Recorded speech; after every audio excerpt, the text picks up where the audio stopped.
जब इंसान अपने कर्म का असली अर्थ समझ जाता है, तब उसका हर काम पूजा बन जाता है। कुरुक्षेत्र का युद्ध शुरू होने ही वाला था। अर्जुन अब पहले से शांत था, लेकिन उसके मन में एक नया सवाल उठ चुका था। अर्जुन ने श्री कृष्ण से पूछा, हे कृष्ण, आपने कहा कि ये योग आपने सूर्य देव को सिखाया था, लेकिन आपका जन्म तो अभी हुआ है, फिर ये कैसे संभव है? श्री कृष्ण मुस्कुराए और बोले, हे अर्जुन, तुम और मैं कई जन्म ले चुके हैं। तुम उन्हें नहीं जानते, लेकिन मैं सब जानता हूं। श्री कृष्ण बोले, जब जब धर्म कमजोर होता है और अधर्म बढ़ने लगता है, तब मैं इस धरती पर अवतार लेता हूं।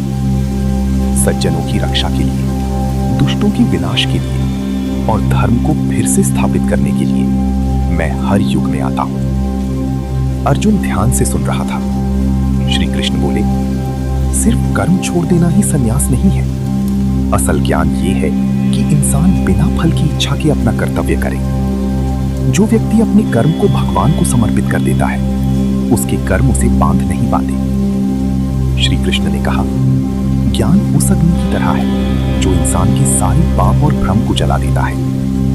इस दुनिया में ज्ञान से पवित्र कुछ भी नहीं। जिसे सच्चा ज्ञान मिल जाता है, उसे डर, मोह और भ्रम परेशान नहीं करते। श्री कृष्ण बोले, यदि ज्ञान चाहिए तो विनम्र होकर गुरु के पास जाओ, प्रश्न करो, सेवा करो और सीखने की इच्छा रखो। सच्चे गुरु तुम्हें सत्य का मार्ग दिखाएंगे। अध्याय का संदेश, कर्म करो, लेकिन अहंकार और लालच के बिना।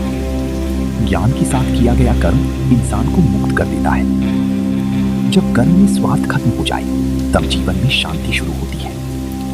अगले अध्याय में श्री कृष्ण बताएंगे सच्चा संन्यास क्या है।